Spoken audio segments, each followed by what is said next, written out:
Hey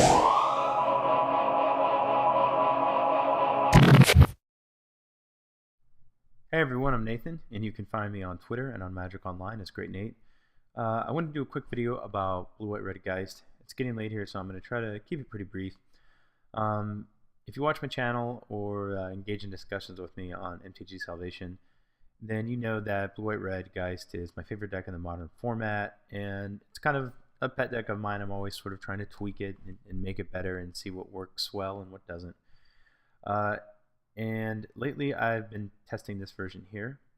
I wanted to try running a couple of Elspeth main deck to give the deck an explosive option or a very proactive game plan that maybe it doesn't have before. And I want to talk a little bit about that card and some other ones as well, and what I'm thinking about them right now. So let's just go to the beginning of the mana curve and start there. And the card that I want to talk about is Spell Snare. I feel like people started talking more about Spell Snare's always been a card, but I feel like people started talking more about it when Bitter Blossom got unbanned and Deathrite Shaman got banned.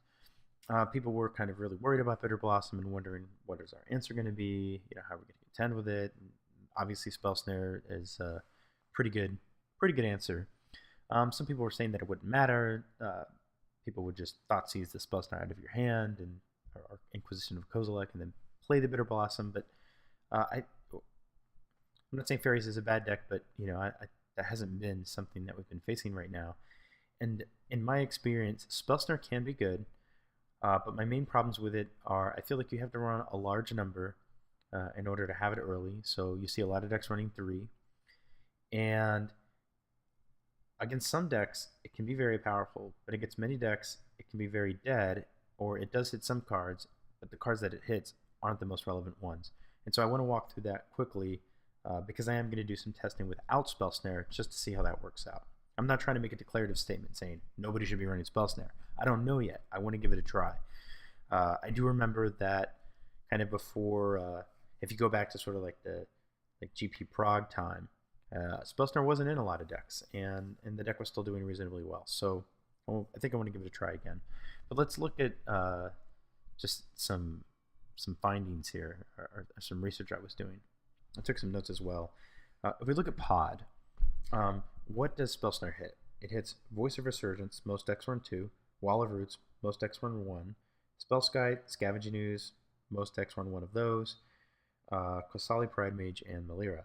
Altogether, those cards, that's 2, 3, 4, 5, 6, that's just 7 cards that that Pod runs that are pretty relevant, but that Spell Snare hits.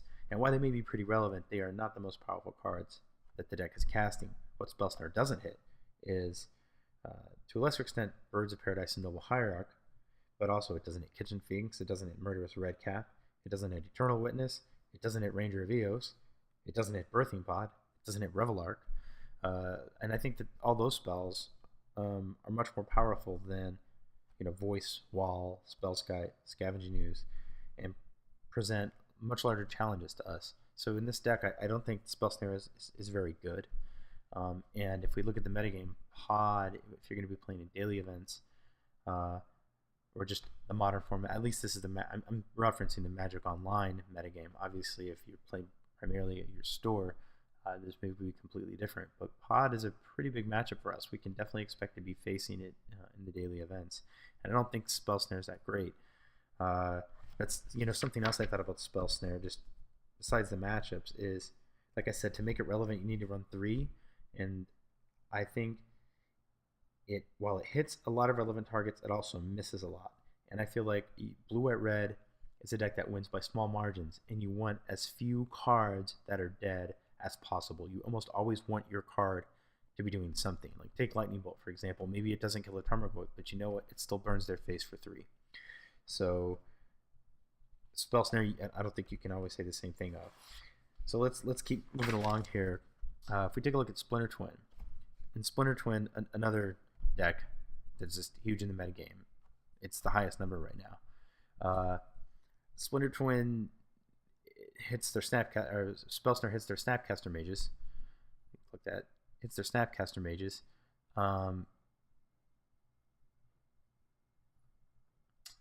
It hits Remand, and it hits Tarmogoyf and Scavenging Ooze out of Tarmo Twin, but only a quarter of the Twin decks are running Tarmogoyf and Scavenging Ooze, so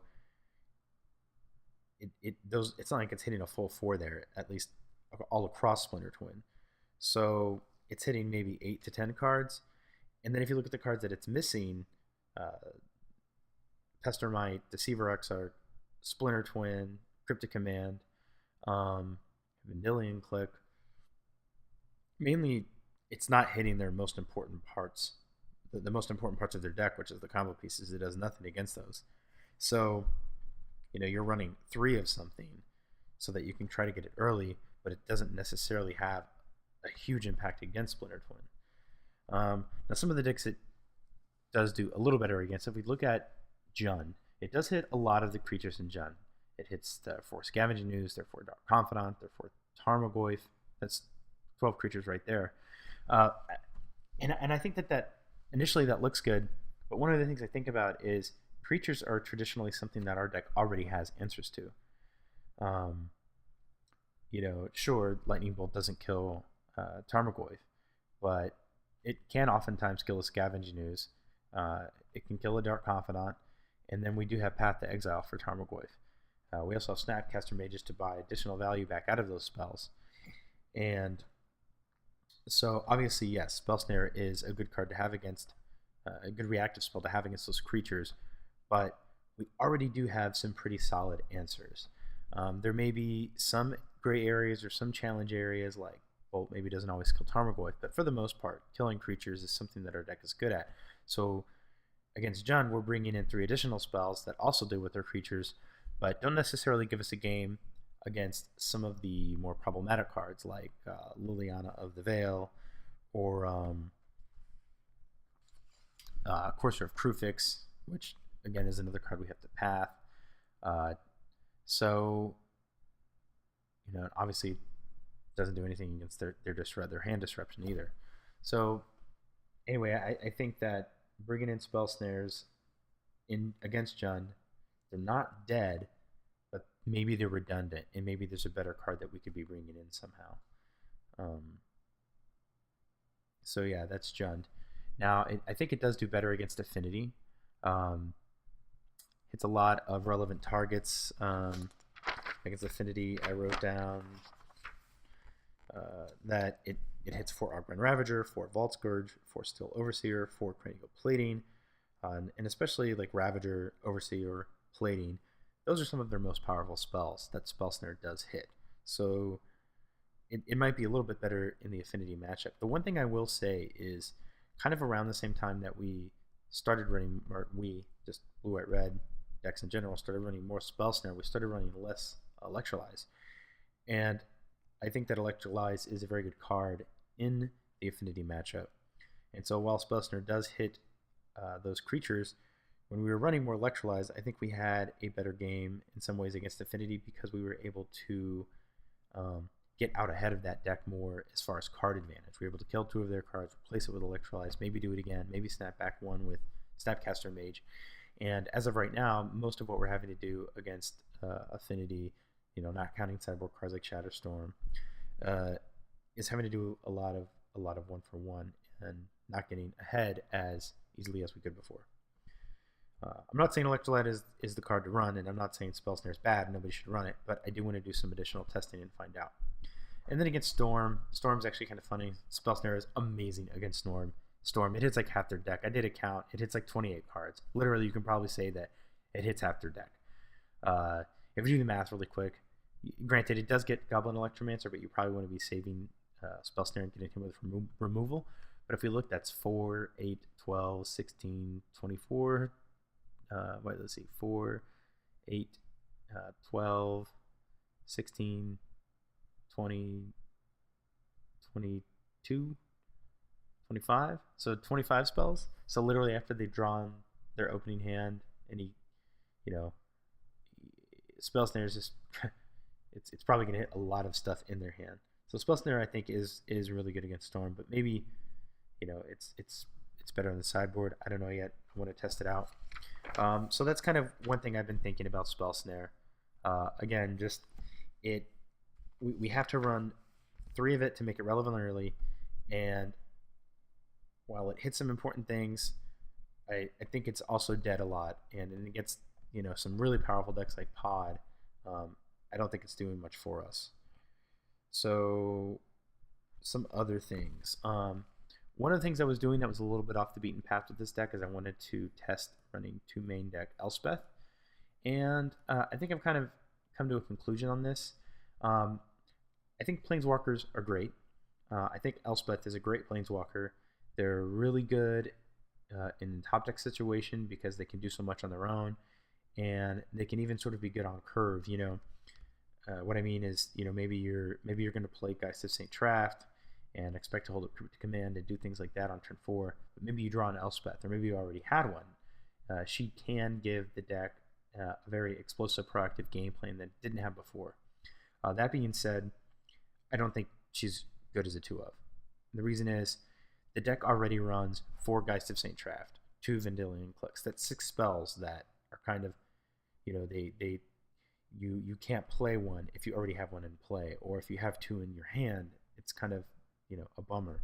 And so just adding 2 additional cards and going up to 8, and if you're running 3 Vendilion Clicks, then maybe even 9 spells that are restricted in how many you can play to the battlefield at any given time, is kind of a hindrance to the deck. And so I think you can get away with it, Geist of St. Traft and Vendilion Click, but then adding those additional Planeswalkers at the 4 slot where you want to be doing really powerful things is just less than ideal. So I'm going to test running her as a 1-of, and I might even test Ajani again. It's been a while since I played with him, and I want to do some testing with him. So that's kind of my thoughts on the Planeswalkers. I'm gonna continue testing with it, but I'm gonna drop one Elspeth, and I may give Ajani a try too. Cryptic Command. I've said before on the MTG Salvation forums that if you're going to run 4 Geist of St. Traft, then you probably want to run 4 Cryptic Commands because it can be a proactive spell. And I think that that's true, but I want to test again going back to 3 Cryptics. I think Cryptic Command is immensely powerful, but while you can use it proactive, it functions best as a reactive spell. And I think that if you're running the control version of the deck, I think 4 Cryptic Commands is absolutely correct. But if you're running the mid-range version, maybe 3 is better, and replacing it with a card that's a bit more proactive. I do remember when I was running 3 Cryptic Commands in Thunderbolt Hellkite. Thunderbolt Hellkite won me some games, and I think I want to test with him again. He's definitely very proactive, whereas Cryptic Command is a reactive spell. And dropping 1 Cryptic Command to gain a giant beater in Thunderbolt Hellkite, it maybe it would help you close out games. And I think it's important to remember that Blue White Red mid-range is a mid-range deck. It's an aggro control deck, but it is not. It's trying to take the game a little long, but it's still a mid-range deck. It still wants to win. It still wants to kill you. And so maybe taking out one of those more controlling cards for something more proactive is a good idea. So I'm going to test with that as well. Restoration Angel, that's something that is obviously absent from this deck. I kind of felt like paying 4 mana to bounce Geist of St. Traft and just get 4 damage in, and spending that mana on your turn wasn't very powerful, and I'd rather play an Elspeth if I was going to do something like that. And that still remains true. However, the other truth is that it's just nice to have more flash creatures, especially ones that dodge Lightning Bolt, that dodge Abrupt Decay.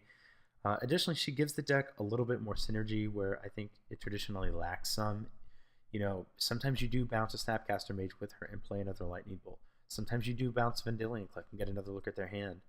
And so I think that she's relevant, and I think that the deck seems to function a little smoother when you have her, because you do have options like, oh hey, I have a Resto and a Cryptic, and if they don't do anything and I don't have to use this Cryptic command, then I'm going to go ahead and play Restoration Angel, and I can start hopefully pressuring their life total with her.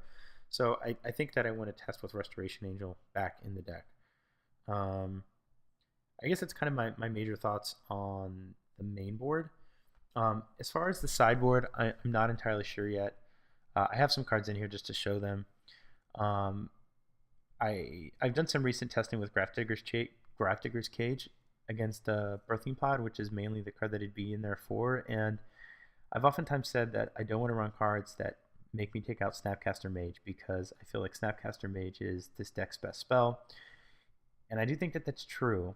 However, I feel like the engine that the Birthing Pod deck gets from Pod is likely more powerful than the things that we're doing with Snapcaster Mage. So I think that running Graph Digger's Cage hurts them more than it hurts us. But the nice thing about Graph Digger's Cage is, in addition to hitting their birthing pods, it also hits all their persist creatures. Doesn't let them return from the battle from the graveyard. So while yes, it hurts our 4 Snapcaster Mages, it hurts their 4 Kitchen Finks. It hits their 4 birthing pods. It hits their Murderous Redcap. So I think it hurts them more than it hurts us, and that's something I want to test with. I don't know what else I'm going to keep here.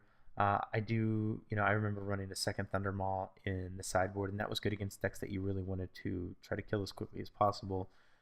I like Hallowed Burial right now because I want an answer to Geist of St. Traft. I'm sorry. Yeah, it does hit Geist, but I meant it's on the last Troll. It also has some crossover benefit against like the Boggles decks.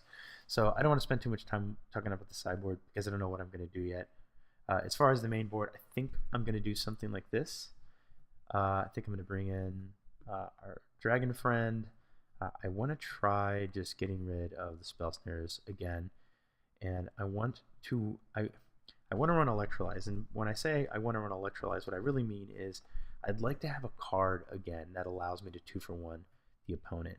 I feel like I've missed that in this deck, in that that's a powerful effect. It's a very powerful thing to 2-for-1 your opponent. And without Electrolyze, I'm just not doing that in this deck as often, if ever. And so I want to give that a shot again. So I think I'm going to test something like this. The one thing I'm not sure about is if I'm bringing in Hellkite and I'm bringing in some additional burn. Oh, you know what I forgot? These guys. Let's see, what are we doing on our accounts here? Oh yeah, get these out of here. If I'm bringing in some additional burn and a dragon, kind of making the deck a little bit more proactive, what I've thought before about the Lightning Bolt Path to Exile Lightning Helix split is that Lightning Helix is a 3 damage removal spell that's kind of redundant. Not redundant, but just it does the same thing as Lightning Bolt as far as getting rid of creatures. And if I was going to split it up anyway, I'd like to cut one for a 4th path to Exile. That way I could have more diversity in my removal. But again, if I'm running the dragon and all that and some additional burn, Lightning Helix is more proactive, and maybe that'll up my chances to burn them out. So maybe I move the Path to Exile to the sideboard and bring the Lightning Helix, the 4th Lightning Helix back into the main. So I think I'm going to be testing with this list here. I'll post up a sideboard video when I figure out what I'm going to do about that, but it's getting pretty late here, and I need to go to bed. So yeah, so this is what I'm going to give a try. Let me know what you guys think. Comment in the YouTube comments, and yeah, give me your opinions. I want to hear them. Thanks a lot, guys, for watching, and I'll talk to you soon.